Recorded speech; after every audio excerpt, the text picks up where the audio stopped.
Bonjour, bienvenue tout le monde. Je suis Sonia Tello-Rosas. Je suis responsable de l'axe Organisation sociale et collective du CRIS, du Centre de recherche sur les innovations sociales. Et on vous donne la bienvenue avec Martine Vézina, qui est ici aussi, qui est co-responsable de l'axe. Et ce séminaire fait partie d'une série de séminaires qu'on organise à l'Axe depuis l'année passée pour réfléchir sur la justice sociale et environnementale. C'est le sujet qui anime la programmation scientifique du CRIS. Et nous, on le fait dans l'Axe à partir des organisations. Donc, incontournable dans notre réflexion, ce sont les entreprises collectives de l'économie sociale. Et Amélie Artis a accepté de venir aujourd'hui pour partager avec nous ses travaux et ses réflexions en lien avec les sujets qui nous animent. Et encore plus, Benoît Lévesque a accepté aussi d'être avec nous aujourd'hui pour discuter des réflexions d'Amélie vis-à-vis l'expérience québécoise. Donc, on vous remercie à vous deux pour être ici avec nous.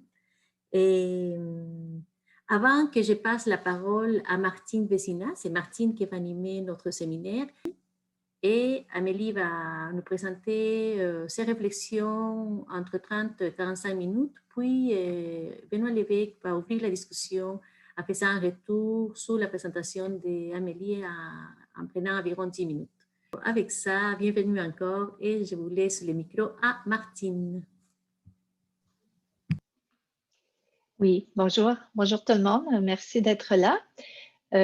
Donc, comme Sonia le mentionne, aujourd'hui, on va discuter d'économie sociale et d'entreprise collective avec Amélie Artis, notre conférencière invitée, et Benoît Lévesque, qui a généreusement accepté de venir partager ses réflexions suite à cette présentation-là. Donc, le thème « Repenser la contribution et les potentialités des entreprises collectives d'économie sociale et solidaire ».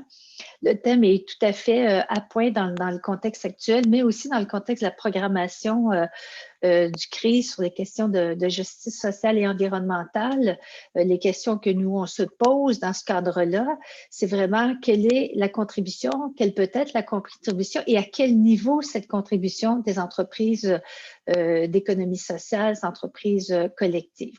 Donc, pour ce faire, on a le bonheur d'avoir avec nous Amélie Artis, qui aurait dû être avec nous en présentiel parce que Amélie a obtenu un financement pour faire un séjour de recherche pendant toute cette année-ci. Les choses voulant que ce ne soit pas possible, Amélie a quand même accepté d'être avec nous et on ne désespère pas. Peut-être qu'elle sera avec nous à quelque part en avril ou mai, on peut le souhaiter. Donc, en fait, Amélie, artiste plutôt, elle a une formation en économie, donc elle est économiste de formation, elle est maîtresse de conférences à Sciences Po Grenoble et membre du laboratoire PACT à Sciences Po Grenoble. Elle est aussi directrice de la chaire en économie sociale et solidaire à PACT. Et elle s'interroge sur les formes alternatives de production, de consommation, de répartition et de travail dans les entreprises d'économie sociale. Et ce qui va la caractériser, c'est aussi dans une approche institutionnelle, et c'est vraiment le thème d'aujourd'hui. Et dans ce cadre-là, il coordonne plusieurs projets de recherche sur le SS, sur les questions de financement à travers les banques coopératives, la finance solidaire, le crowdfunding, dans les thèmes autour de l'énergie aussi, Transcoop, CNR, et aussi dans la mobilité, donc notamment avec le cas Mobipa en France. Et elle étudie les entreprises d'économie sociale comme des marqueurs de transformation sectorielle et territoriale de nos modèles socio-économiques. Donc, elle va nous amener sur cet terrain-là aujourd'hui. Donc, je vais laisser la parole à Amélie, vous rappelant que vous pouvez poser des questions dans le fil de discussion. Nous allons suivre cela et que par la suite, bien, vous pourrez poser des questions, mais j'y reviendrai de façon orale. Mais en attendant, on va écouter Amélie qui nous a promis une belle conférence entre 30 et 45 minutes. Donc, merci Amélie d'être avec nous et de partager ces réflexions de chercheurs sur la façon de repenser l'économie sociale et les entreprises collectives. Très bien. Merci Martine, merci Sonia, merci Martine, merci Mélanie et Benoît pour cette invitation et cette concrétisation. Donc, je vais essayer de vous présenter une contribution pour réfléchir et penser l'économie sociale et les entreprises collectives d'économie sociale aujourd'hui. Est-ce qu'on pourrait partager le PowerPoint, s'il vous plaît? Merci. Juste quelques éléments. Ma posture est vraiment une posture de discussion. Donc, je vais vous présenter à la fois des résultats qui sont plutôt théoriques et leur application empirique pendant le temps qui m'est imparti. Et l'enjeu est bien de susciter votre contribution à tous pour réagir et questionner ces propositions. Deuxièmement, ce qui est important de comprendre, c'est l'enjeu n'est en aucun cas d'une normalisation ou une modélisation simplificatrice en tant que telle du pluralisme des questionnements que peuvent nous susciter l'économie sociale, mais essayer d'avoir, notamment en économie et notamment avec les enjeux actuels, une vision qui nous permette de comprendre la contribution et les potentialité des entreprises de l'économie sociale. Comme l'a dit Martine, je travaille exclusivement sur l'économie sociale, mais avec des entrées sectorielles qui peuvent être très différentes. Mon premier secteur d'études était la banque et la finance solidaire lors de ma thèse. Et aujourd'hui, je vais sur des enjeux d'énergie ou de mobilité. Quel est grosso modo le point commun de ces trajectoires sectorielles qui me permettent de comprendre l'économie sociale et les entreprises collectives d'économie sociale? C'est en fait que ce sont des secteurs dans lesquels il y a un vrai enjeu d'accessibilité et de transformation sociale, et que ce sont des secteurs qui sont en pleine transition actuellement, notamment en France.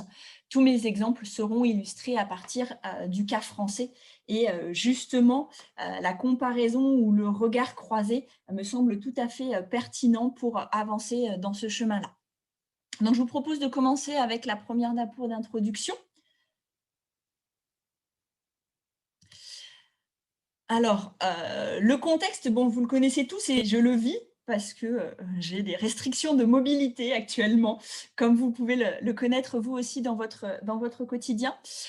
Mais au-delà de ce petit clin d'œil actuel, la crise sanitaire qu'on connaît aujourd'hui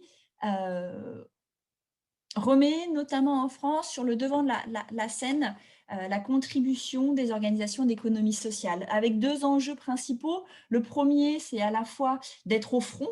Les organisations associatives du médico-social, de l'aide aux personnes démunies, de l'urgence sont au front pour accompagner et pour compenser cette crise, mais aussi on a de plus en plus de décideurs, de journalistes ou même d'individus qui trouvent dans cette crise des ressources pour questionner de manière beaucoup plus structurelle nos modes de développement et mettre en avant des initiatives bien connues des chercheurs qui travaillent sur l'économie sociale, que ce soit les circuits courts alimentaires, que ce soit le covoiturage, etc., etc.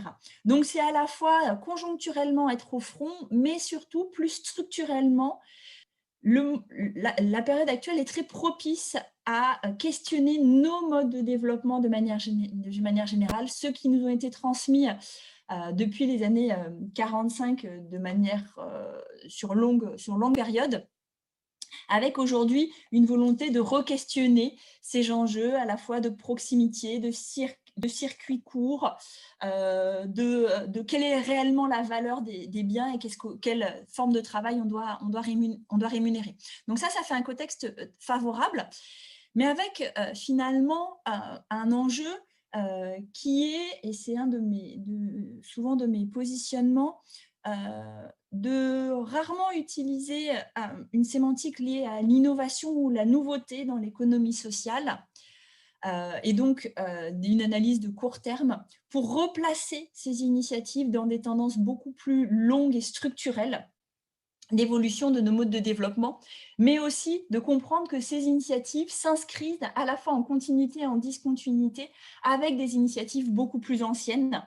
Et j'ai l'habitude de faire remonter cette continuité jusqu'au 19e siècle, notamment en Europe et en France, avec l'émergence des premières formes actuelles de l'économie sociale.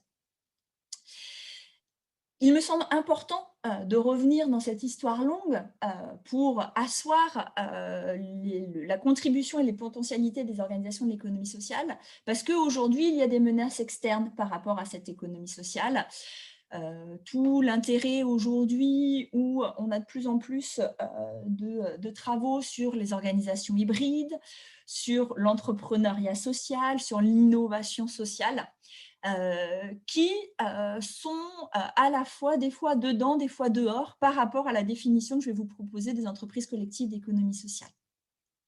Et c'est là où, pour moi, il est très important de comprendre que l'économie sociale et les entreprises collectives de l'économie sociale, à mon point de vue, sont d'autant plus riches d'enseignements quand on les regarde sur comment elles font, comment elles arrivent à tendre vers leur hybridité, comment elles arrivent à leur mission sociale, et donc de comment elles produisent, comment elles répartissent, comment elles travaillent, plutôt que ce qu'elles produisent de manière directe sur le marché. Néanmoins, comme tout un chacun, je pense que sur l'économie sociale et les organisations collectives de l'économie sociale, il ne faut pas nier que ce sont des organisations vivantes, reposant sur des compromis sociaux et des constructions sociales importantes, et que celles-ci, sur le long terme, peuvent être source de fragilité et peuvent être source de contradictions internes. J'ai l'habitude de dire que voilà, les organisations de l'économie sociale ou l'ensemble de ce secteur n'est pas un monde parfait, n'est pas un bisounours, et l'enjeu n'est pas de montrer une vision simpliste, voire naïve de l'économie sociale, mais de comprendre par ces contradictions et ces tensions justement la construction des compromis socio-économiques qui aujourd'hui façonnent nos relations économiques. Et donc, à partir de là, je vous propose aujourd'hui de repenser les entreprises collectives de l'économie sociale en le prenant justement par comment, dans les trajectoires territoriales et sectorielles, on peut comprendre leur contribution et leur potentialité. Je vais revenir dans un premier temps sur quelques éléments de mon positionnement et de mon approche théorique pour comprendre ces organisations-là. Puis, je travaillerai avec l'illustration d'un cas que j'ai choisi parmi d'autres, mais dans la discussion, nous pourrons y revenir pour après vous proposer 3 enjeux importants de discussion. Donc, je vous propose qu'on commence par voilà, mon approche et mon positionnement. Alors, pour commencer, il paraît fondamental de partager avec vous le choix que je fais de parler d'économie sociale, et non pas d'économie solidaire, d'économie sociale et solidaire, d'entrepreneuriat social, etc. etc. Il ne s'agit nullement de défendre un nom parmi d'autres à la recherche du meilleur nom. Il ne s'agit pas de trancher les débats de ces différentes sémantiques. Il me semble, de mon point de vue, que ces différentes sémantiques sont à la fois le reflet d'un consensus historique autour de l'économie sociale, notamment en France. Depuis la loi de juillet 2014, il y a un consensus entre les mouvements politiques militants professionnels autour de l'économie sociale et solidaire qui a fait l'objet d'une loi et donc d'une institutionnalisation. Quand on regarde la littérature qui est portée par les chercheurs autour de l'économie sociale et de ces autres vocables, on voit bien que le choix de favoriser plutôt l'économie sociale, l'entrepreneuriat social ou l'innovation sociale va révéler aussi un positionnement théorique et une manière d'appréhender ces organisations. Et dans ce positionnement-là, il me semble que celui de l'économie sociale me semble assez porteur, à la fois de par son antériorité, C'est-à-dire qu'on va pouvoir trouver des vocables de l'économie sociale dans des écrits en Europe dès le XVIIIe siècle ou début du XIXe siècle, et par finalement une vraie proximité avec une réalisation empirique qui incarne l'économie sociale au quotidien, qui est le mouvement coopératif. À travers le mouvement coopératif, c'est l'occasion d'observer sur une conjoncture longue des organisations qui se développent, mais aussi des principes fondateurs qui permettent de à la fois les distinguer des autres formes d'organisation productive que nous observons dans notre quotidien, mais aussi de fonder un certain socle qui traverse ces organisations-là. L'économie sociale aussi, de par les auteurs qui l'ont mobilisé, est aussi le terme le plus souvent utilisé dans des approches plus économistes qui s'intéressent aux organisations. Et à partir de là, il est vrai que je me positionne dans la continuité de travaux qui ont été déjà faits par rapport à ça, et notamment sur les travaux de Claude Viennet. Néanmoins, dans ce socle d'économie sociale et donc ce choix d'économie sociale, il me semble plus pertinent de regarder les organisations qui composent l'économie sociale, c'est-à-dire je ne me situe pas au niveau des représentations sociales, des valeurs que peuvent porter ce mouvement d'idées en tant que tel, mais bien l'analyse des organisations collectives qui la composent. Et oui, il me semble pertinent, notamment en étant économiste, d'insister en capital sur la notion collective de ces organisations qui l'opposent à d'autres diversités d'entreprises. C'est important en économie, souvent l'entreprise, dans la théorie, va vite se réduire sous sa forme actionnariale, sur la forme de la firme actionnariale, et c'est elle qui va dominer la théorie de la firme. Aujourd'hui, il y a des nouveaux enjeux sur comprendre les autres formes d'entreprise que cette forme-là. Et il me paraît important de réinsister sur la dimension collective des entreprises de l'économie sociale, par distinction à la firme actionnariale. Et enfin, le dernier point pour bien comprendre mon travail, c'est ma posture en tant qu'institutionnelle, c'est-à-dire de bien comprendre. Alors, avoir une posture dans l'institutionnalisme suppose plusieurs choses. D'une part, on va avoir des fondements épistémologiques sur le comportement des agents économiques qui vont mettre en avant leur imbrication, voire leur encastrement dans des régimes d'action qui sont motivés par des références économiques, sociologiques, politiques. Deuxièmement, à partir de là, l'institutionnalisme va s'intéresser sur les formes d'interaction entre les entreprises et leur environnement, mettant en lumière que ces formes organisationnelles ne sont pas que le résultat d'interactions individuelles entre des agents économiques de type Homo economicus, mais sont bien le résultat de tensions, de compromis, de consensus entre des groupes sociaux, entre des logiques d'action, toujours à la recherche d'une certaine stabilité. Ce qui est important aussi, et ce qui va guider, vous allez voir dans mon travail, c'est le fait que je ne postule pas ni l'équilibre, ni la stabilité de fait dans nos relations économiques, mais je me fondée sur une approche dans laquelle il y a de l'incertitude, et dans ce contexte d'incertitude, les organisations sont amenées à devoir faire des choix et à devoir se coordonner de manière différente. À partir de là, et vous allez le voir par rapport à la suite, quand on travaille sur l'économie sociale, mais même quand on est dans une approche institutionnaliste, ces modes de coordination ne se limitent pas aux modes de coordination liés au marché, le marché étant un mode de coordination parmi d'autres, mais n'est pas le seul aujourd'hui dans notre économie. Et on a plein d'exemples d'autres formes de coordination. Et justement, comme je vous disais, les secteurs d'activité sur lesquels je travaille, banque, mobilité ou énergie, montrent bien la diversité et la concomitance de modes de coordination qui régulent ce secteur-là.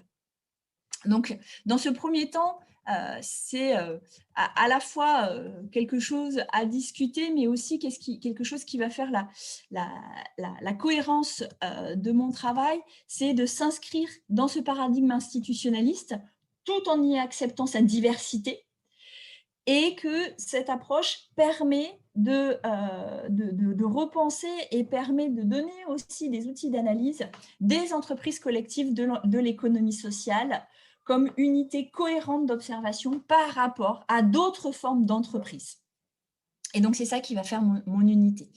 Et je vous propose maintenant de le mettre en perspective avec l'ensemble de mes travaux sur la diapo suivante.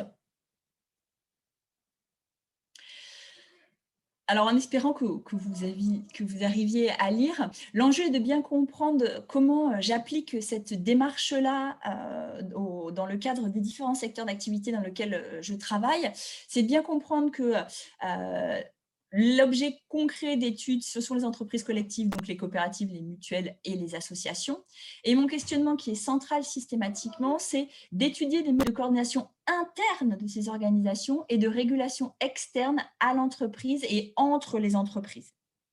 Tout l'enjeu, concrètement, si je le dis avec d'autres mots, c'est typiquement aujourd'hui dans la législation française, les SCOP, donc les coopératives ouvrières de production, ont une obligation de placer un certain pourcentage de leurs excédents de gestion dans les réserves impartageables. Or, aujourd'hui, qu'est-ce qu'on constate quand on observe année après année le pourcentage qui est réellement mis dans les réserves impartageables? On observe que ce pourcentage est 2 fois plus élevé que ce que la loi oblige. Donc, à un moment donné, cette décision d'aller au-delà de la loi est une décision qui est portée par le groupe, mais aussi une décision qui se reproduit dans les différentes coopératives du mouvement des SCOP et montre bien comment on se coordonne par rapport à ça. Dans mon socle théorique sur les théories institutionnalistes, je vais faire référence des fois aux fondateurs américains, mais je vais aussi mobiliser 2 autres approches, qui est l'économie des conventions dans l'école française et la théorie de la régulation, parce que ce sont des approches qui sont intéressantes dans le sens où elles s'inscrivent dans une démarche de long terme. Et elles se situent aussi à 2 niveaux qui sont assez pertinents, qui vont être au niveau du secteur d'activité et au niveau du territoire. Ça, c'est aussi quelque chose qui est important, c'est cette volonté de comprendre les régulations au niveau sectoriel et territorial des organisations de l'économie sociale. Après, en termes de méthode, je suis plutôt d'origine sur des méthodes qualitatives, mais qui peuvent aussi, à certains moments ou sur certains enjeux, utiliser aussi des méthodes plus qualitatives. Une fois que je vous ai présenté ça, je vous propose dans la diapo suivante de voir finalement quel type de méthodologie ça peut proposer. Alors, vous le savez tous, à un moment donné, notre enjeu en tant que chercheur est d'arriver à transmettre nos idées, et les schémas sont un moyen de transmettre ces idées. Mais je voulais revenir sur le fait d'un petit point que je vous ai dit en introduction, sur le fait que je n'ai pas une approche normative de la situation, c'est-à-dire que ce n'est pas forcément ce qu'il doit avoir, mais c'est une illustration finalement d'un processus d'analyse du rôle justement et de la contribution des entreprises collectives de l'économie sociale que l'on peut appliquer à différents secteurs ou à différents secteurs d'activité et différents niveaux territoriaux. Et je vais vous proposer de le discuter et après je vous montrerai comment moi je l'applique notamment dans le secteur de la banque, mais que je vous partage aussi afin qu'il stimule vos réactions si vous le regardiez sur un de vos secteurs sur lequel vous êtes le plus engagé. Donc, premièrement, c'est une approche en dynamique, donc c'est-à-dire que vous avez une ligne de temps qui est en phase et que vous avez 2 moments finalement, fonctionnement en T1 et fonctionnement en T2. C'est ça aussi qui est important dans le travail que je propose, c'est d'avoir cette approche par dynamique qui permet de mieux comprendre la contribution de l'économie sociale et de mieux comprendre ces changements et ces consensus qui sont mis en place. Donc, dans un premier temps, si on regarde sur la situation initiale, donc tout en haut, pardon, Excusez-moi, j'ai l'habitude de montrer sur le tableau, de faire des choses comme ça, et là, je vous mets des doigts et ça ne fait rien. Excusez-moi. Donc, si on vient en haut de la diapo sur votre gauche, la première chose qu'il faut bien comprendre, c'est qu'on a des régulations macroéconomiques qui sont figées et qui sont plutôt des régulations de long terme. Typiquement, l'économie régulationniste nous montre comment la période de 45 aux années 80 en France a été une régulation qu'on appelle fordiste, assez stabilisée, dans lesquelles les régulations macroéconomiques favorisaient un compromis sur la répartition des fruits de la richesse, les fruits de la croissance, entre capital et travail. C'est un exemple d'une régulation macroéconomique. Aujourd'hui, cette régulation macroéconomique est complètement différente, mais elle influence les régulations plus mésoéconomiques, c'est-à-dire au niveau des secteurs d'activité, et aussi les régulations territoriales. Si je prends un exemple simple, dans le secteur de l'énergie, en France et en Europe, jusqu'à les années 2000, en France, la production et la distribution d'énergie étaient un monopole d'État. Et avec la construction européenne et tout le référentiel des politiques publiques qui sont liées dans cette construction, cette régulation s'est tournée vers une libéralisation du marché. Or, un changement de cette régulation n'a pas à être bon ou mauvais. Dans tous les cas, il provoque des perturbations, des situations d'inégalité, d'exclusion, de déséquilibre, de crise ou de dysfonctionnement à un moment donné. Et à partir de là, face à ces situations d'inégalité, d'exclusion, de déséquilibre, de crise ou de dysfonctionnement, émergent des entreprises d'économie sociale. Je pense que vous avez tous entendu lors d'entretiens ou lors de récits de fondateurs d'organisations d'économie sociale cet enjeu à un moment donné d'insatisfaction, de contestation, de remise en cause d'une situation donnée et d'une volonté de transformation sociale. Il est pertinent de questionner cette situation individuelle d'insatisfaction en une situation collective de déséquilibre ou de crise, et de la mettre en perspective par rapport à la régulation dominante pour comprendre l'émergence des organisations d'économie sociale. Et donc, ces organisations d'économie sociale vont émerger, elles vont faire partie, elles vont s'insérer dans le secteur d'activité aux côtés, en parallèle, en concurrence ou en coopération avec les entreprises du secteur d'activité en question. Et ce qui va se passer, et ce qu'on observe typiquement dans le cas de l'énergie, de la mobilité ou la banque, c'est que finalement, dans le temps 2, donc c'est la deuxième partie du schéma, ces interactions entre les entreprises collectives d'ESS et les entreprises du secteur non collectif d'économie sociale, ces interactions vont produire de nouvelles normes, de nouvelles routines, de nouvelles habitudes qui vont elles aussi questionner les régulations mésoéconomiques et territoriales, voire jusqu'à changer la régulation du macroéconomique. Et donc, c'est ça qui est intéressant, c'est de comprendre à la fois les enjeux de cette contestation de départ en positionnement par rapport à une régulation dominante et voir comment finalement les entreprises d'économie sociale vont tricoter des solutions et vont les proposer pour améliorer ces régulations territoriales ou mésoéconomiques. Bien sûr, le grand enjeu, ou du moins la plus grosse difficulté qu'on a quand on utilise ce schéma, c'est de dire finalement, est-ce qu'en s'insérant dans le secteur d'activité, est-ce que les entreprises d'économie sociale ne se seraient-elles pas banalisées ? Ou comment pouvez-vous être sûr de voir la contribution des organisations d'économie sociale quand tous les autres acteurs du marché font comme elles? Ou à l'inverse, quand les entreprises d'économie sociale font comme les acteurs du marché. Face à ça, et c'est ça que je vous propose, c'est qu'à un moment donné, l'observation des spécificités des entreprises collectives d'économie sociale par rapport à une lecture sur le marché, donc c'est-à-dire la confrontation de son output par rapport au marché, me semble incomplète pour comprendre justement la contribution et la potentialité des organisations collectives d'économie sociale. Parce que l'enjeu n'est pas tant de comprendre qu'ils vendent des énergies renouvelables, qu'ils vendent des services de covoiturage ou même qui vendent des fonds communs de placement. La question, c'est quels ont été les arbitrages et comment la production de ces biens et services transforme les régulations mésoéconomiques et territoriales. Et donc, transforme aussi, dans une certaine mesure, les pratiques de l'ensemble du secteur.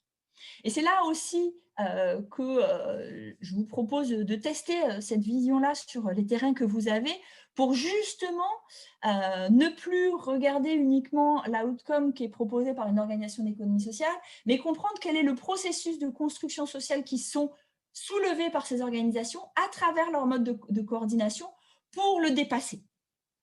Je vais vous donner des exemples. Je vous propose de l'illustrer tout de suite avec un cas très concret. Et je suis revenue aux premiers éléments, donc sur la question des banques coopératives et de la finance solidaire en France. Et je vais vous proposer de vous présenter ce cas empirique pour illustrer ce schéma-là.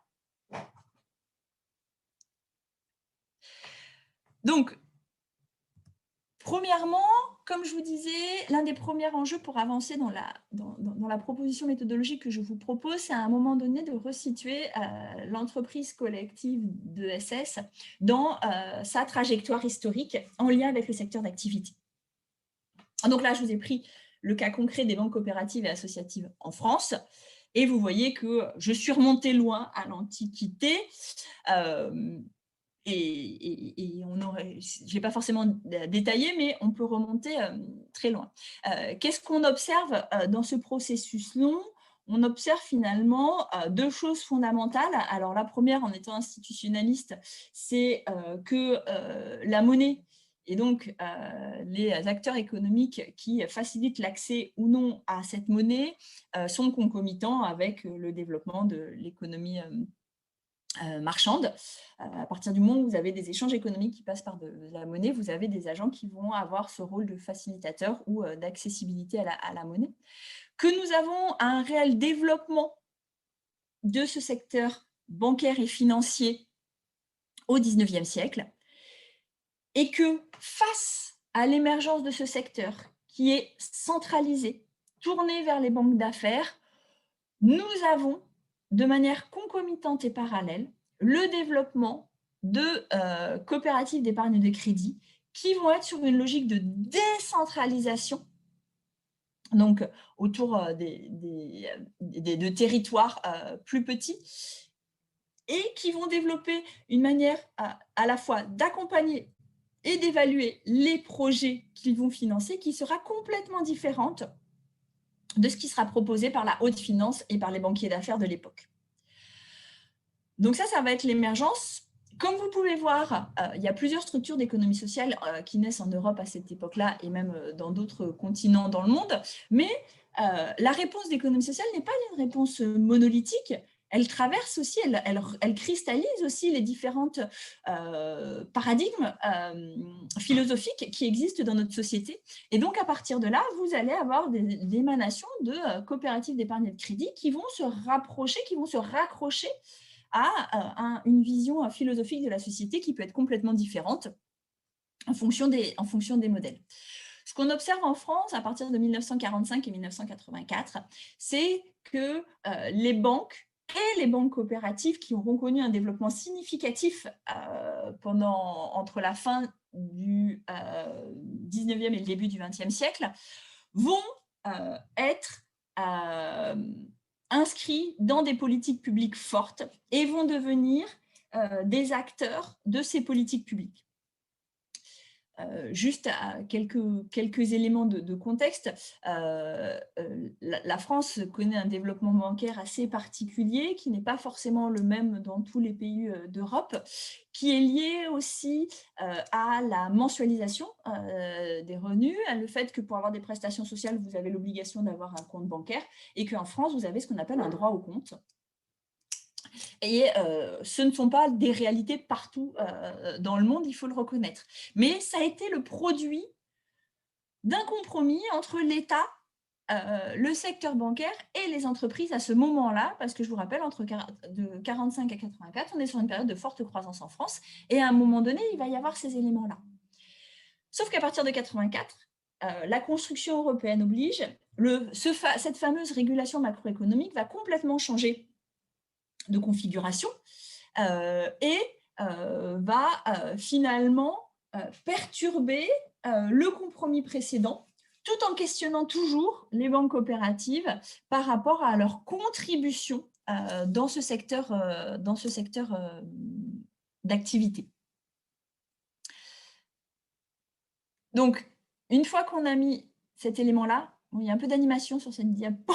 Voilà.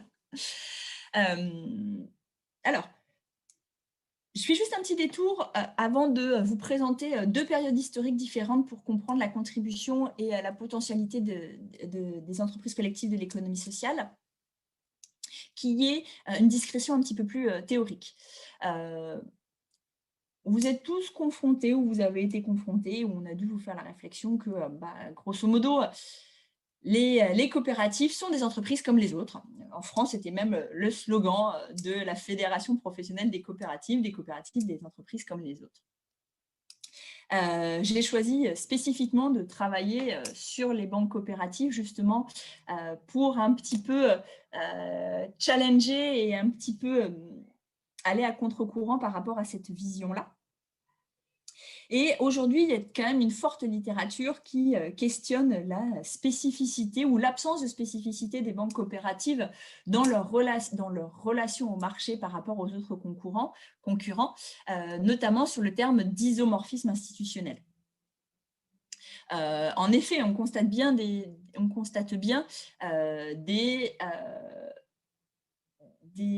processus et une certaine forme d'isomorphisme institutionnel. En reprenant Di Maggio et Powell, on voit bien que cet isomorphisme est autant lié à la question de l'acteur public qu'au mimétisme entre les acteurs. Cependant, je suis assez insatisfaite de cette compréhension ou de cette analyse de la trajectoire historique des grandes coopératives sur leur marché, parce qu'elle me pose deux problèmes. Le problème, c'est qu'elle passe sous silence, en fait, la dynamique historique de ces organisations, et que peut-être que hier on était innovant et aujourd'hui on est banalisé, et que demain on sera peut-être encore innovant. Donc à un moment donné, il y a cette mise sous silence de cette trajectoire historique et du fait que les organisations, qu'elles soient d'économie sociale ou les autres, à un moment donné, il y a des phases d'innovation et de banalisation qui se mettent en place. Et deuxièmement, parce que de manière sous-jacente, l'isomorphisme institutionnel, ou du moins les approches en termes de banalisation des grandes banques coopératives bancaires en France, présuppose que cet isomorphisme tend vers une norme unique et dominante. Et en fait, c'est là où c'est insatisfaisant pour moi, que ce soit pour l'économie sociale comme les organisations de non-économie sociale. L'enjeu n'est pas de dire quelle est la norme et de dire que demain tout le monde doit créer des coopératives, ou à l'inverse, demain personne ne doit créer des coopératives. Mais à un moment donné, en tant qu'institutionnaliste, il y a un pluralisme de modes de coordination dans nos secteurs économiques, et ce pluralisme s'observe aussi dans les organisations. Par contre, ce pluralisme peut être dans le rapport au marché, mais il peut être ailleurs. Et c'est ça qui est important, et ce qui est riche dans la compréhension des organisations d'économie sociale, c'est de comprendre ce pluralisme, comme je vous disais, dans les enjeux de production, de répartition des biens et ses services, du travail et du capital qui est proposé. Et donc, à partir de là, avoir une approche en termes de diversité institutionnelle, et je mobilise en particulier les modèles productifs, permet justement de mettre en lumière la diversité au sein des organisations et au sein du secteur, en questionnant typiquement le rapport capital-travail ou en questionnant les formes de concurrence qui peuvent y avoir les uns par rapport aux autres. Et ça a un intérêt tout à fait pertinent parce que ça vous ouvre finalement le périmètre de votre observation pour mieux comprendre les dynamiques à long terme et mettre en lumière, illustrer cette forme de diversité institutionnelle. On verra dans la discussion, c'est quelque chose qui est toujours présent, et on travaille avec Martine sur le renouvellement de cette approche. Donc après ce petit détour, si je peux revenir sur la suite, donc sur la diapo suivante, pour essayer de vous donner un exemple de la contribution et du potentiel des banques coopératives sur deux périodes historiques.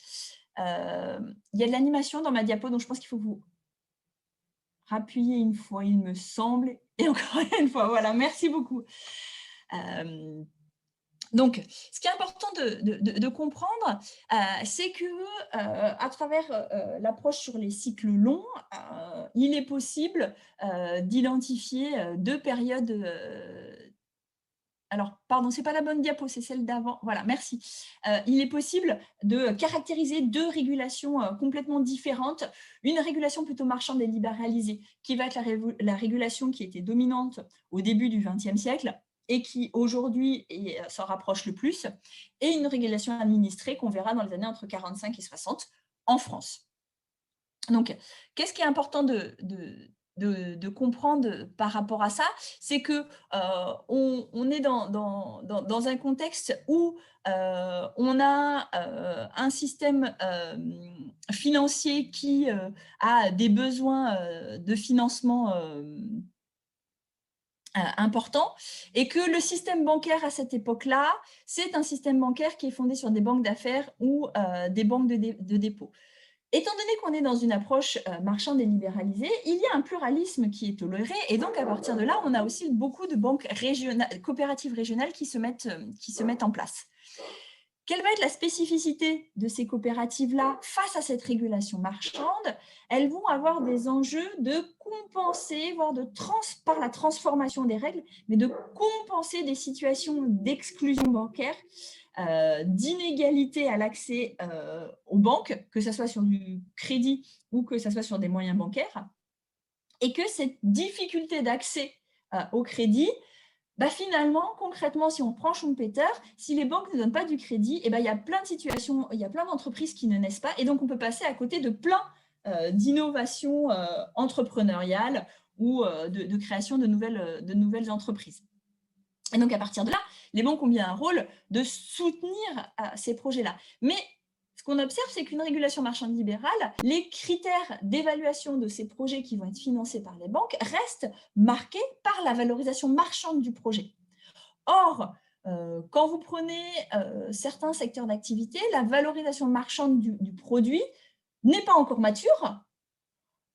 Par exemple, c'est typiquement l'agriculture biologique dans les années 80, où elle n'est pas encore stabilisée par rapport à ça. Et donc, la contribution et le rôle des banques coopératives à ce moment-là va être de transformer la nature de l'expertise d'évaluation de ces projets-là comme des modalités de financement de ces acteurs-là pour permettre le développement économique sur les territoires à partir d'une lecture plurielle de l'évaluation des projets financiers. Et donc, à partir de là, on voit bien que les banques coopératives, par rapport à ce système bancaire, vont être en complément de ce secteur financier en lui permettant d'élargir le périmètre des projets qu'on va pouvoir financer, des projets qui n'étaient pas standards par rapport aux références et aux normes de l'économie marchande et libérale, et donc de la banque de hautes affaires, pour finalement favoriser de nouveaux produits, de nouveaux projets.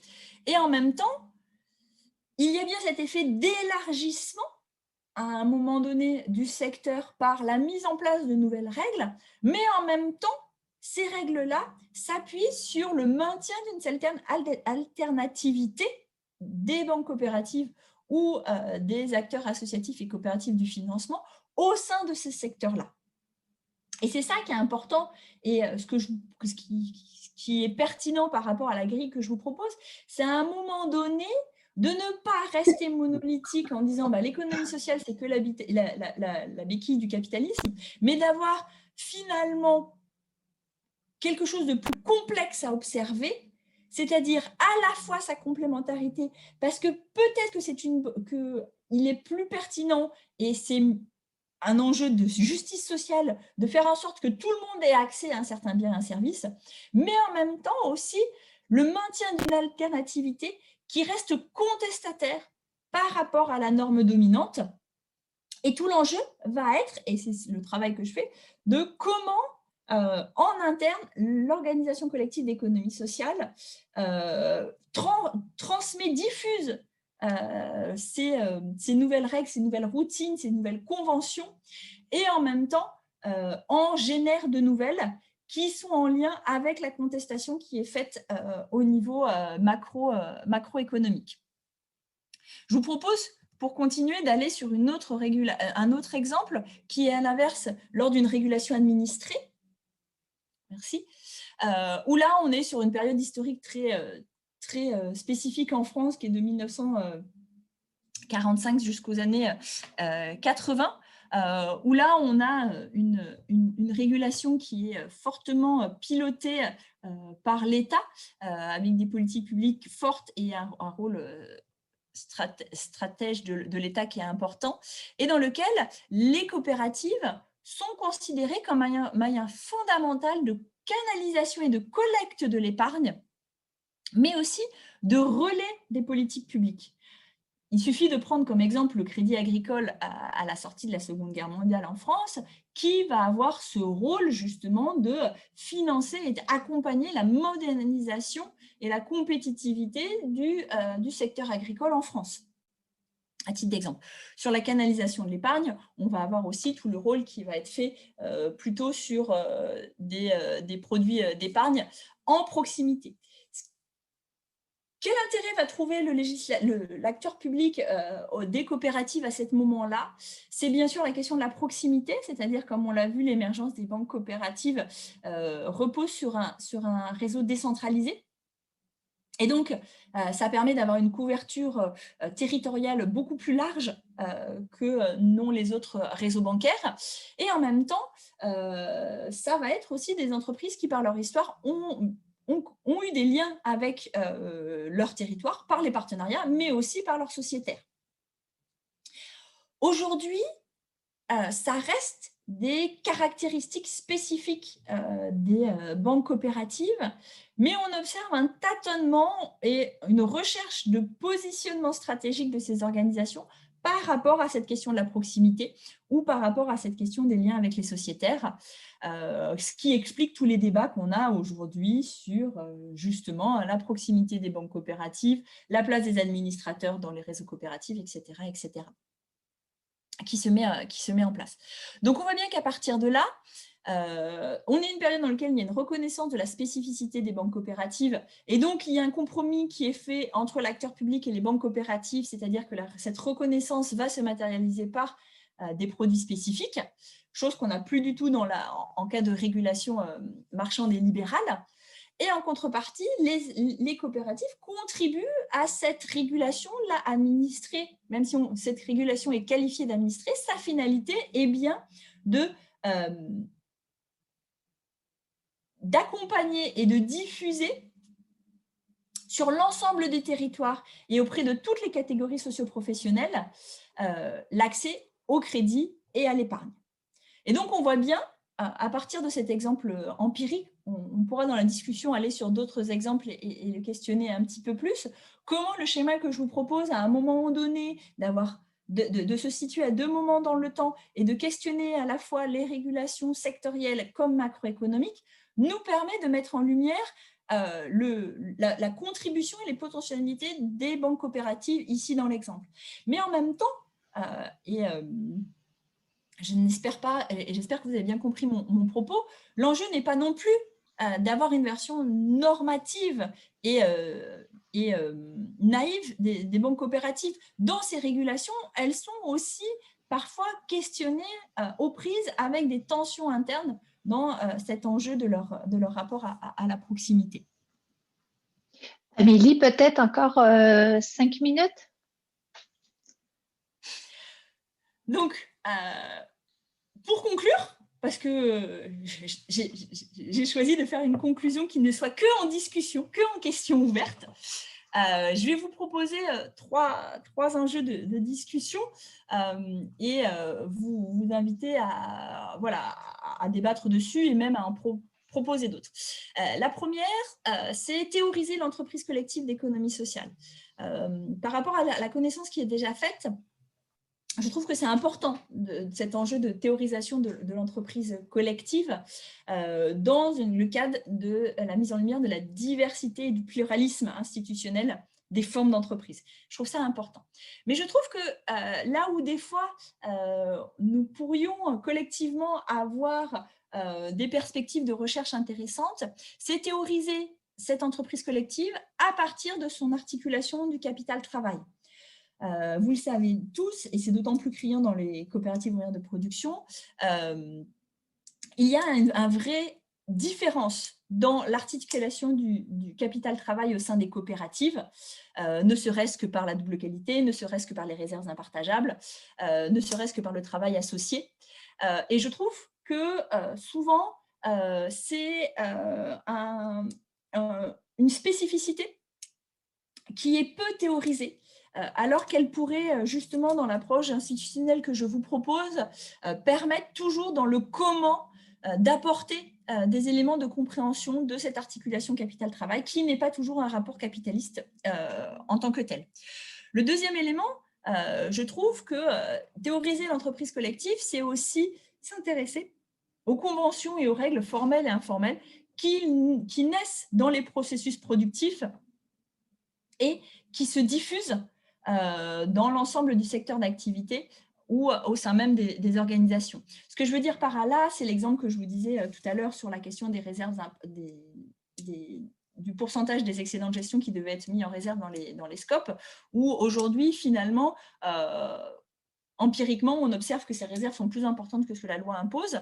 Mais il y a plein d'autres enjeux, moments où on voit d'autres conventions qui sont mises en place qui permettent aux acteurs de se coordonner en situation d'incertitude. Et ces conventions mettent en lumière que la convention marchande en tant que telle n'est pas la seule possible et que dans les coopératives, elle n'est pas la plus évidente et celle de prime abord parce que l'objectif final de l'entreprise collective n'est pas la rémunération du capital.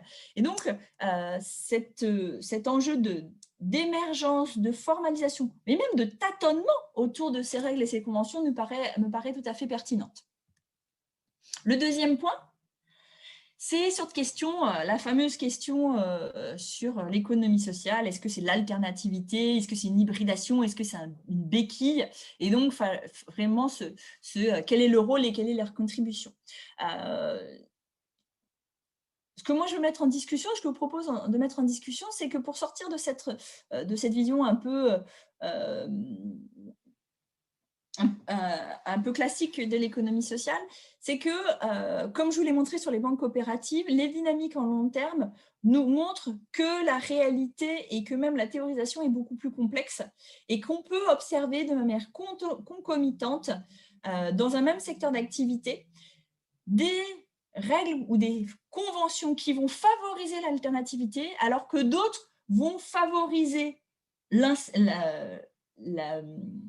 l'accessibilité et l'inclusion, et donc à ces moments-là d'être à la fois alternatif et béquille.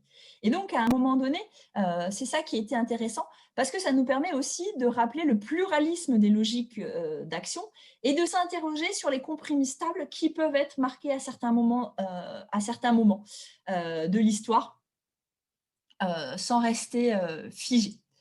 Et enfin, pour finir, le dernier élément de discussion, ça serait comment finalement une meilleure connaissance des entreprises collectives de l'économie sociale nous permettent de penser la société différemment. Il y a deux choses qui me paraissent importantes, notamment dans des travaux qu'on a fait dernièrement avec Damien, sur cette question de l'économie sociale. Moi, il me paraît vraiment pertinent et c'est quelque chose que je vous ai proposé de me suivre dans cette hypothèse-là depuis le départ, c'est de questionner l'économie sociale, non pas dans sa référence dans la lutte contre des situations de pauvreté, mais plutôt de remettre au devant de la scène et de repositionner systématiquement le rôle et la contribution des organisations d'économie sociale par rapport à la reproduction des inégalités, voire leur transformation. Et donc, je trouve ça aussi pertinent parce que ça sort du niveau microéconomique et bien comprendre qu'à un moment donné, notre système produit des inégalités et que l'enjeu est de pouvoir y répondre. Et enfin, questionner l'économie sociale et les entreprises collectives de l'économie sociale, c'est aussi essayer de dépasser la dichotomie politique versus économique. Ça, c'est quelque chose que j'entends beaucoup, soit dans le dire « Ah, bah, c'est une décision politique sans fondement économique » ou à l'inverse, une décision économique sans fondement politique. Je pense que vous pouvez tous faire le constat au quotidien que politique et économique sont entremêlés depuis très longtemps et ne sont pas l'un par rapport à l'autre. Et je trouve que justement, la théorisation et la contribution des entreprises collectives d'économie sociale, c'est l'incarnation empirique d'acteurs économiques et politiques à part entière, dans lequel les deux sont bien complètement entremêlés et dans lequel ils permettent de dépasser les situations d'inégalité de départ. Donc voilà les petits éléments de débat que je voulais vous proposer et je vous remercie pour votre attention. Merci Amélie de cette présentation inspirante. Tu nous laisses sur des questions de fond et c'est le but d'un séminaire comme celui-là. Et donc, on va... Benoît Lévesque, qui est professeur de sociologie à l'Université du Québec à Rimouski, qui a été en fait professeur de sociologie, donc qui est sociologue de formation, professeur de sociologie à l'Université du Québec à Rimouski de 1975 à 82, professeur de sociologie économique à l'UQAM de 82 à 2004, qui est aujourd'hui professeur émérite depuis 2008. Il a été cofondateur. Donc, Benoît est un acteur majeur dans la réflexion sur l'économie sociale au Québec, mais aussi un acteur important dans le processus de reconnaissance de l'économie sociale et aussi dans la construction d'un écosystème d'économie sociale au Québec. Donc, il était au cœur de toutes ces constructions et co-constructions, notamment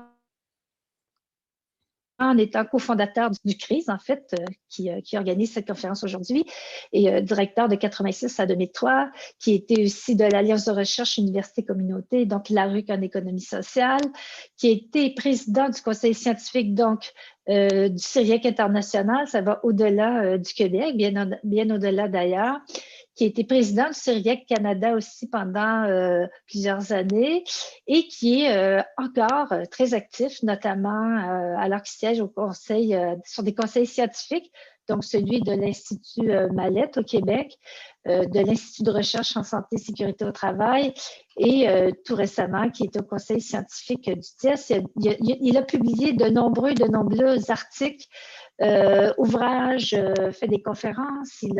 On lui a décerné 2 doctorats honoris causa, un de l'Université de Liège en 2015 et un de l'Université du Québec en Outaouais en 2016. Et la cerise sur le sundae, tout à fait méritée. On lui a octroyé en 2015 le prix Marie-André Bertrand, donc qui est un prix scientifique très prestigieux, donc pour toute sa contribution au développement et de la mise en œuvre d'innovation sociale et en économie sociale également. Donc, Benoît, si tu peux, en 10 minutes, réagir à cette présentation, certainement que tu ne vas pas répondre à toutes les questions de fond dont qu'Amélie nous soumet, mais en tout cas, de nous mettre sur des pistes. Merci, Martine, pour ta présentation. C'est un peu exagéré, et merci aussi à l'équipe d'organisation. J'ai eu beaucoup de courriels, Sonia, Mélanie, Claude, je ne sais pas, donc il y a toute une équipe. Puis, un grand merci à Amélie pour sa présentation qui, pour moi, est très intéressante, très stimulante. Et déjà, le titre suscitait beaucoup d'intérêt parce que repenser la contribution, les potentialités des entreprises collectives, ben, je dis que ça s'impose parce que c'est des contributions sous-estimées et un potentiel également sous-estimé. Alors ici, on a des pistes pour justement voir comment les pratiques sont peut-être plus intéressantes que les discours qu'on entend souvent. Et je ferai 3 courts commentaires et avec des questions qui vont un peu dans le sens des 3 questions sur lesquelles Amélie a terminé. Une première qui est sur le cadre théorique. Et c'est des questions et des commentaires dans le sens d'une complémentarité avec le CRIS. Hein, et moi, je n'incarne pas le CRIS à moi seul, mais donc j'incarne une certaine trajectoire, là, au moins de première génération du CRIS. Et donc, premier commentaire sur le cadre théorique, un deuxième sur l'émergence et la banalisation, et un troisième sur le potentiel là, de transformation. Alors, si je viens sur le cadre théorique, je dirais que Amélie et je pense aussi quelques chercheurs, elle a mentionné de Damien, je pense qu'elle a des collègues aussi, qui offrent une contribution nouvelle et rare pour conceptualiser une conceptualisation unifiée de l'économie sociale et solidaire comme entreprise collective qui ne se limite pas juste à des secteurs et des activités, mais qui prend en charge une vision d'unité et d'essence et qui inclut non seulement les résultats, mais aussi les processus qui sont... Et cette approche se situe aussi dans la ligne d'héritage, mais qui était Desroches-Vianney, qu'on connaît tout bien, et elle tient compte des transformations institutionnelles, de la diversité des approches relevant de l'institutionnalisme. Et tout ça, c'est des éléments très intéressants. Et je pourrais dire qu'il y a une certaine convergence très forte avec le CRIS. De toute façon, on est tous en contact avec nos collègues français, mais surtout ces nouvelles approches concernant, on trouve des éléments de multiniveau, le micro, le méso, à travers le secteur, le territoire, le macro, le développement, le pluralisme des cadres théoriques et avec la prise en charge des institutions, de la trajectoire historique. C'est tous des éléments avec lesquels on peut facilement être en échange, en discussion. Il y a des différences entre le CRIS et l'approche présentée par Amélie. Il y a, je pense, au plan théorique, je dirais que le CRIS, Amélie, je pense, dans sa présentation et dans ce que j'ai lu d'elle, y compris sa thèse, c'est que l'approche conventionnaliste est plus centrale. On l'utilise dans le CRIS, mais pas de façon aussi centrale, et qu'en conséquence, l'accent est peut-être mis sur les formes organisationnelles et la coordination, alors que dans le CRIS, on a peut-être mis plus l'accent sur l'approche régulationniste et mouvements sociaux, et donc ça inclut qu'on déborde, on va plus loin que la régulation, si on veut, dans la mesure où, pour nous, le rapport de travail, capital-travail, n'est pas le seul rapport déterminant. Il y a le rapport à la consommation, le rapport au territoire avec d'autres acteurs. Donc, c'est des approches. Il y a aussi une autre différence importante, c'est l'objet. Amélie, c'est l'entreprise collective, c'est aussi l'objet de l'axe, mais le CRIS, sa grande thématique, c'est l'innovation et la transformation. Effectivement, si on reste à l'innovation, on est dans le micro très souvent, mais c'est le rapport entre les deux. Et il y a aussi des terrains qui sont très différents. Le terrain français et le terrain québécois, où on retrouve dans le terrain québécois une dimension qui n'est pas présente en France, qui est le nationalisme économique minoritaire, comme on retrouve en Écosse, comme on retrouve en Catalogne. C'est quelque chose qui est transversal à l'économie sociale. Et enfin, il y a des disciplines différentes, le plus centré, les collègues français, sur une économie, j'allais dire, ouverte, et alors que le CRIS, il y a une douzaine de disciplines, donc c'est beaucoup plus large. Donc, dans cette perspective-là, c'est que les deux approches, c'est peut-être moins une question, mais ça devient intéressant de voir comment les deux approches, celle du CRIS et ce que nous a présenté Amélie, se complètent, comment elles peuvent même s'enrichir l'une et l'autre. Deuxième commentaire concernant l'émergence et la banalisation. Mais dans l'émergence, que je trouve que Amélie a très bien montré autant au plan historique qu'au plan des transformations institutionnelles, l'importance, au fond, des défaillances et des dysfonctionnements et de la régulation concurrentielle qui amènent à penser l'entreprise sociale. Mais je pense que ce qui, nous, on ajouterait, c'est aussi de la prise en charge des aspirations et non seulement des besoins. Et donc, le projet collectif qui émerge dans l'économie sociale, c'est un projet qui fait le lien entre le besoin et les aspirations. Alors, ces aspirations sont implicites, démocratie, égalité, et on peut aller beaucoup plus loin. Et deuxième, la question de la banalisation, de la refondation. C'est certain que cette question-là était soulevée à partir de l'isomorphisme institutionnel d'Imaggio Powell, mais je pense qu'il y a des ouvertures qu'on retrouve à l'intérieur du crise pour justement dépasser cette approche d'isomorphisme. Il y a le travail que Martine Vézina, que toi-même, avec Marie-Claire Malo, avait fait sur comment, en tenant compte des cycles de vie, de voir la possibilité des choix stratégiques des dirigeants, comment on peut, ça peut donner lieu à une diversité de trajectoires qui n'est pas nécessairement la banalisation. Et plus récemment, il y a une contribution qui est celle du néo-institutionnalisme sociologique, que je critiquerai par ailleurs, mais qui fournit une piste intéressante pour penser une dimension qui permet d'aller à contre-courant de la banalisation, c'est l'approche du travail institutionnel. Dans les organisations, les entreprises, il y a un travail institutionnel qui peut se faire dans les regroupements au niveau de secteur. Mais ce travail institutionnel, il y a trois piliers qu'on dit. Il y a un pilier cognitif qui est celui des justifications, des fondements du projet collectif et qui va permettre de penser aussi de nouvelles formes de coordination. Il y a un travail aussi axiologique, des convictions, des valeurs qui se reformulent, qui se redéfinissent. Et il y a enfin aussi le pilier régulatoire avec des règles, des contraintes, des programmations. Et donc, il y a tout un travail qui doit se faire et à ce moment-là, ça valorise. L'entreprise d'économie sociale, l'entreprise collective, a des moyens que n'a pas l'entreprise qui est centrée uniquement sur le rendement et l'actionnaire. Et c'est justement cette partie, c'est là, quand je prends par exemple la Caisse d'économie solidaire, mais c'est des assemblées générales qui ne sont pas uniquement sur les résultats, mais qui sont aussi sur les processus, sur des grandes questions, et on refait la justification à la base du projet collectif, et c'est ça qui permet d'éviter. Évidemment, ça suppose que l'entreprise n'est pas isolée. Elle a besoin d'avoir un écosystème qui permet justement de faire ce travail institutionnel. Alors, je dirais, c'est comment, dans le cadre théorique que nous a présenté Mélie, comment les aspirations, comment ce travail institutionnel peut se réaliser.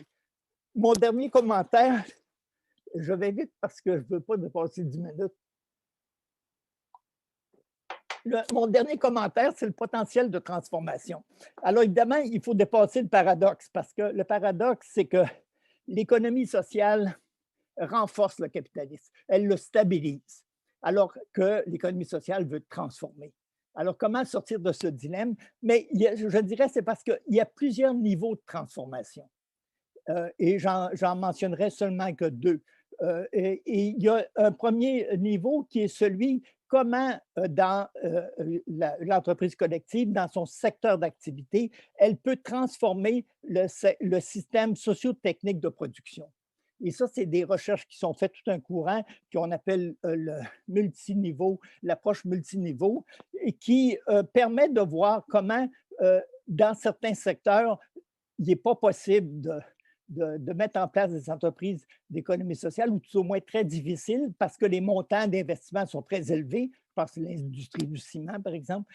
Et il y a aussi d'autres qui sont des secteurs verrouillés, où, au fond, ces secteurs, il y a des grandes entreprises, beaucoup d'influence, des systèmes de loi qui vont dans le sens de leur intérêt, ce qui fait que ça devient très difficile d'entrer. Mais ceci étant dit, il reste qu'on découvre quand même, on l'a pu le voir dans l'alimentation, on l'a pu le voir dans l'industrie de la bière, il y a des possibilités de créer des niches qui sont des lieux qui sont protégés, mais qui s'appuient justement sur de nouvelles valeurs, des gens qui vont accepter de payer plus pour la qualité. Et donc, c'est devient intéressant à ce moment-là, comment la niche peut transformer le système socio-technique. Et là, il y aurait beaucoup d'exemples. Mais c'est que ce qui est aussi intéressant, c'est que la niche, non seulement est un lieu qui donne des produits, travaille autrement, mais est aussi un lieu qui s'inspire des nouveaux courants de pensée, qui se rattache au paradigme sociétal. Et en même temps, parfois aussi, le paradigme sociétal va s'appuyer sur l'exemple des niches pour voir comment on peut penser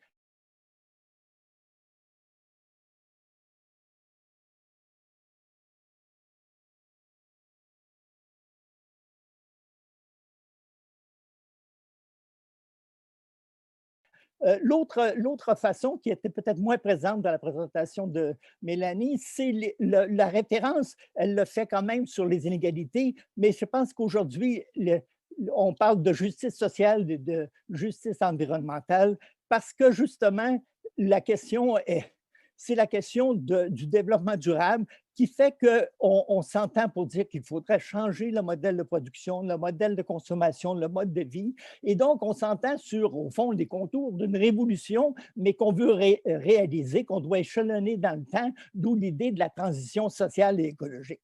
Alors, là, dans ce sens-là, ça remène un sens, une profondeur à l'idée d'un projet collectif qui est au cœur justement des formes de coordination et d'institutionnalisation qui vont se mettre en place. Alors, dans ce sens-là, peut-être que justement, l'approche de l'entreprise collective ne peut pas se limiter juste, comme Amélie a parlé, la dimension politique et économique se noue à travers cette idée d'un autre modèle de développement qui c'est la troisième échelle de transformation. En conclusion, ben, je dirais, compte tenu de ce qu'on a entendu, si on regarde les rapports, les échanges entre la France et le Québec, on a eu jusqu'ici 2 séries d'échanges entre les chercheurs québécois, dont une partie sont aux crises à travers, qui étaient autrefois au HEC, qui étaient avec Claude Vianney et Henri Desroches, qui étaient dans les années 80, une série d'échanges qui se sont faits avec des projets d'échange, d'analyse, de cadres théoriques, mais aussi qui étaient des secteurs avec Claude Vianney et Henri Desroches. Et on a eu une deuxième série d'échanges qui est assez importante avec le financement de l'État, qui mettait en relation des chercheurs, des acteurs et des hommes politiques dans les années 90 avec Gérald Larose, Yves Vaillancourt et d'autres, mais du côté français, Laville et Hugues Sibyl, même si les deux ne pensent pas la même chose. Alors, donc, s'il y a un historique. Mais moi, je dirais que suite en me préparant ou en lisant Amélie, je me suis dit, il faudrait, c'est pas moi qui va le faire parce que ça fait 15 ans que je suis à la retraite. Alors, c'est que, mais il y aura un projet, je terminerai là-dessus, il y a un projet qui serait à construire. Dans le contexte de la transition sociale et écologique, 2 grands chantiers impliquant des chercheurs français et québécois avec je dirais 2 composantes. Une composante qui est plus centrée, qui est plus ouverte aux chercheurs, qui est plus sur le cadre théorique, les approches, les méthodologies et qui pourrait être initiée par la crise et notamment par l'axe entreprise collective pour un prochain colloque international du crise.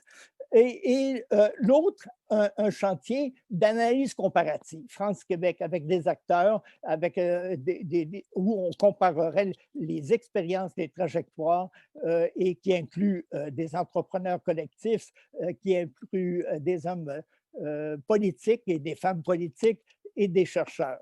Et là, ça pourrait être aussi en liaison avec le TIES et CITES que Nancy Bentham a fondé. Alors, j'arrête là-dessus parce que je ne sais pas si j'ai respecté mon temps, mais c'était ma grande préoccupation de rentrer dans le 10 minutes parce que ce qui est important, c'est la discussion que nous aurons et qui va compléter ce que Amélie nous a présenté.